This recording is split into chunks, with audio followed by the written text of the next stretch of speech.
ازاي تعرف انها بتحبك، والاهم ازاي تعرف ان حبها ليك حب صافي باخلاص. وهشرح لك يعني ايه. بس قبل اي حاجه عايزك تفهم كويس ان انا في الفيديو ده مش هاجي اقول لك علامات انها بتحبك، انها بتبص لك، وانها لما بتشوفك بترتبك، وانها بتحب قوي تضحك في وجودك، وانت لما بتتكلم بتقعد هي تسمع، والكلام اللي منتشر على السوشيال ميديا ده. الموضوع عكس كده خالص. عشان كده انا في الفيديو ده هقول لك على علامات فعليه، علامات واقعيه بجد تخليك متاكد ان البنت دي لو عندها العلامات دي فهي اكيد بتحبك. عشان كده الاهم من انك تعرف ان البنت دي بتحبك ولا لا، الاهم انك تعرف ان حبها ليك حب مخلص وحب صافي ولا لا. وده اللي احنا ان شاء الله هنجاوب عليه في الجزء الثاني من الحلقه. عشان كده اتاكد انك تكمل الفيديو للاخر عشان توصل لك الصوره كامله وتقدر فعليا تستفاد من الفيديو ده. بس قبل ما نبتدي نخش في موضوع الحلقه، ما تبخلوش عليا انكم تعملوا لايك للفيديو ده، لان اللايك بيساعد على انتشار الفيديو، وده بيساعد القناه بتاعتي تكبر اكتر واكتر. وفي نفس الوقت لو انتوا لقيتوا الفيديو ده مفيد وحسيت ان في حد تعرفه محتاج الفيديو ده، ما تبخلش عليه انك تبعته له، لعل وعسى تاخد اجر وثواب انك ساعدته. دلوقتي خلينا على طول نخش في موضوع الحلقه. ازاي تعرف انها بتحبك وان حبها ليك حب صافي باخلاص في بره الصندوق؟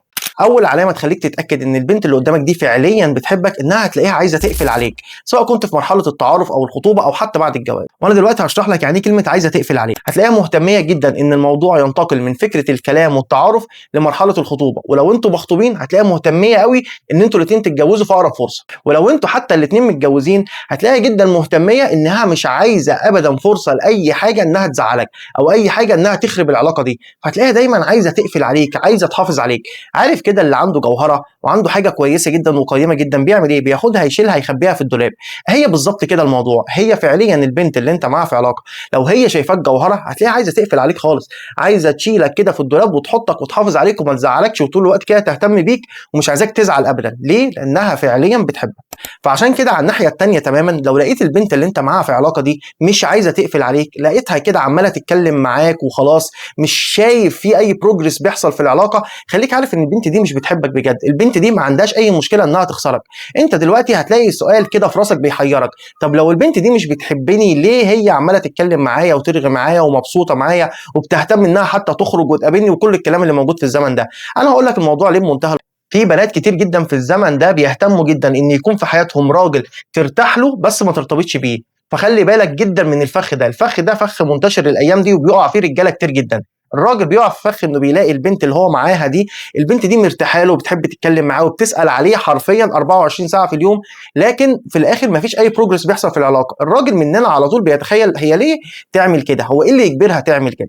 فطالما هي بتعمل كده هي اكيد ميته فيا، هي اكيد بتحبني جدا. ده اي حاجه بتيجي في عقل اي راجل فينا واحنا كلنا عارفين كده. الحقيقه عكس كده خالص. الحقيقه ان في بنات كتير جدا ما عندهاش اي مشكله تقعد تتكلم معاك، تهزر معاك، تخرج معاك، وتفتح مواضيع معاك، وتسمع منك حواراتك وكل حاجه، لكن تيجي تكلمها في فكره الجواز تلاقيها هي اللي بتبعد عنك، تلاقيها هي اللي بتهرب منك. هي بس عايزاك موجود، مجرد حد ارتاح له وخلاص. اما بقى بالنسبه للعلامه الثانيه، ودي ليها علاقه برضو بالعلامه الاولى، اللي هي فكره هتلاقيها مهتميه جدا تعرف ايه الحاجات اللي بتبسطك وايه الحاجات اللي بتزعلك، وهتلاقيها بتسعى كل السعي انها تعمل كل حاجه ترضيك وتخليك قاعد مبسوط كده ومتكيف ومرتاح، وتبعد عن كل حاجه بتوجع راسك. وهتلاقيها هي اللي بتسال، هتلاقيها هي اللي بتهتم انها تسال. هي مش هتلاقيها تستناك ان انت تيجي تفتح معاها المواضيع دي، ان انت تيجي تقول لها بصي يا بنت الحلال او بصي يا فلانه انا بصراحه لازم اعرفك الحاجات اللي انا بحبها والحاجات اللي هي فعلا بتضايقني. هتلاقيها هي حتى في وسط المواضيع عادي لو حصل اي موقف تلاقيها بتسالك: الموقف ده عجبك؟ طب الموقف ده ضايقك؟ في حاجه زعلتك؟ طب في حاجه بسطتك؟ هتلاقيها هي بتسال اسئله كتيره جدا جدا، مهتميه قوي بفكره ايه اللي بيبسطك وايه اللي بيزعلك. فعشان كده النقطه الاولى من غير النقطه الثانيه ملهاش اي فايده. يعني بمنتهى البساطه مش لازم كل بنت عايزه تقفل عليك وعايزه تحافظ عليك معناها ان البنت دي ميته فيك خالص. ممكن عايزه تقفل عليك وعايزه تحافظ عليك عشان شايفاك حد كويس قوي ومش عايزه تضيع الفرصه دي من ايديها. لكن اللي لازم الاثنين يكملوا مع بعض انها تكون عايزه تقفل عليك، زائد انها فعليا تكون مريحاك. يعني تخيل معايا واحده عايزه تقفل عليك لكن في نفس الوقت في التعامل اليومي بينك وبينها هي تعباك قوي ومصدعاك وقرفاك وقرفه دماغك. طب ايه الفايده من انها عايزه تقفل عليك؟ يبقى هنا قفلها عليك ده هو انانيه، او قفلها عليك ده لانها عارفه قيمتك، ان انت حد قيم جدا ومش عايزه الحد القيم ده يروح لحد تاني غيرها. لكن لو هي فعليا بتحبك هتلاقيها عايزه تقفل عليك، وهتلاقيها بتعمل لك كل حاجه بعد ما هي قفلت عليك، تعمل لك كل حاجه بتريحك وبتبعد عن كل حاجه بتضايقك. هي كده فعليا او عندها العلامتين دول يبقى هي 100% بتحبك وحب حقيقي. ودلوقتي هنتكلم عن الجزء الثاني من الحلقه، وهو فكره ازاي تقدر تعرف ان حبها ليك ده حب صافي باخلاص ولا لا. وانا اسف في اللي هقوله، بس انتوا عارفين الهدف بتاع القناه دي هو زياده الوعي والذكاء العاطفي عندنا كلنا، فعشان كده خليني اقولها لك كده زي ما هي. انت ايه اللي يضمن ليك ان البنت دي اللي انت معاها في علاقه اللي هي حتى عايزه تقفل عليك وبتعمل لك كل حاجه بتريحك وبتبعد عن كل حاجه بتضايقك، ما بتعملش كده مع حد غيرك؟ انت كراجل لازم تفهم ان احنا في زمن دلوقتي مش زي الزمن بتاع زمان خالص. زمان كانت الايام ما كانش ينفع اساسا تسال فيه السؤال ده، لان كانت البنت والناس معروفه باخلاقها، ما كانش منتشر ابدا الموجود في الزمن ده. دلوقتي في الزمن ده بتلاقي الواحده متجوزه وعايزه تقفل على راجل تاني مش جوزها، وبتلاقيها ممكن بتكلم راجل تاني وتالت ورابع. الموضوع ده منتشر جدا، وبسبب خبرتي في المجال ده وبسبب ان انا الحالات اللي بتجيلي والحالات اللي بشوفها، خليني اقول لك 100% الموضوع ده منتشر جدا. لو انت مش قادر تفهم كده فخليني اقول لك انت عايش في عالم تاني غير العالم الواقعي اللي احنا عايشينه. عشان كده انت لازم تعرف حاجتين مهمين قوي لو انت عايز تجاوب على السؤال التاني. اول حاجه لازم تعرفها هو المستوى الديني بتاع البنت. وانا بقصد هنا المستوى الديني مش فكره الالتزام بالعبادات سواء كانت بقى صلاه وصوم وكده، او حتى الالتزام باللبس. طبعا الحاجات دي مهمه جدا والحاجات دي يعني ما ينفعش تستغنى عنها، لكن انا الاهم عندي فكره التعامل، المعامله. لان في كتير بنات ملتزمين من الخارج كده، مظهرهم لبسهم بتلاقيها بتصلي وبتصوم وبتعمل كل حاجه، لكن في الدرع مصاحبه اكتر من شاب. والموضوع ده برضه للاسف منتشر جدا الفتره. عشان كده انا عايزك تتاكد ان البنت اللي انت معاها في علاقه على قدر عالي من الدين، مش بس في العبادات ولكن في التركز قوي كده. البنت اللي انت معاها دي دينها عامل ازاي من الاول كده؟ لو كان دينها قليل فبلاش تدخل نفسك في السكه دي، لان فعليا احنا في زمن مرعب، في زمن السوشيال ميديا. البنت بتشوف فاليديشن وبتشوف ان الناس كلها هي بس بتكتب كومنت، كل الناس يعلقوا لها والحاجات اللي احنا كلنا عارفينها دي، فبتحس انها سهل قوي تجيب بديل لاي راجل موجود.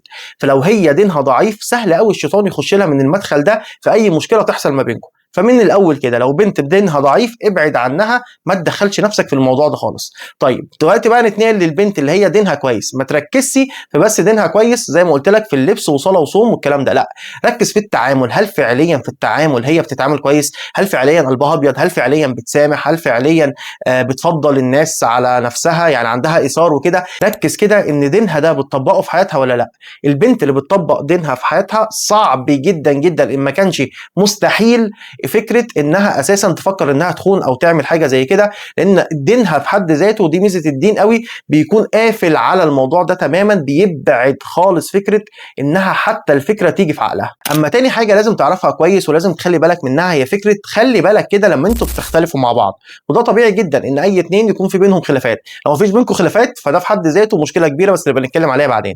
لو انت لقيت البنت اللي انت معاها في علاقه دلوقتي في وقت الخلافات بتتعامل معاك انها بتهجرك، بتكون قاسيه عليك، بتهون عليها مهما كان فيها من مزايا، حتى كل المزايا اللي فاتت دي، فخليك عارف ان البنت دي مش بتحبك باخلاص. اللي بيحب حد بجد مش بيهون عليه زعله. اللي بيحب حد بجد حتى لو هو اللي ملوش اي ذنب في الموضوع وانت اللي غلطت فيا، في الاخر مش هتهون عليا، مش هقدر اسيبك يوم واثنين وثلاثه. فانت ركز قوي في وقت الخلاف هي بتتصرف معاك ازاي. بمنتهى البساطه كده انت بتهون عليها ولا لا؟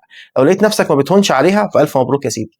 اما لو لقيت نفسك بقى ان انت بتهون عليها وعادي بتسيبك وبتيجي بتقولك ما انت اللي زعلتني وانت اللي لازم تيجي تصالحني والحاجات دي، البنت دي مش بتحبك باخلاص. مستحيل تكون بتحبك باخلاص وانت في نفس الوقت هتهون عليها ان انت قاعد زعلان وفي بينكم مشاكل.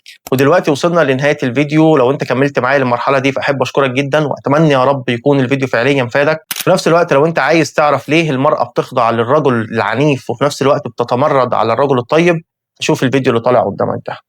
السلام عليكم.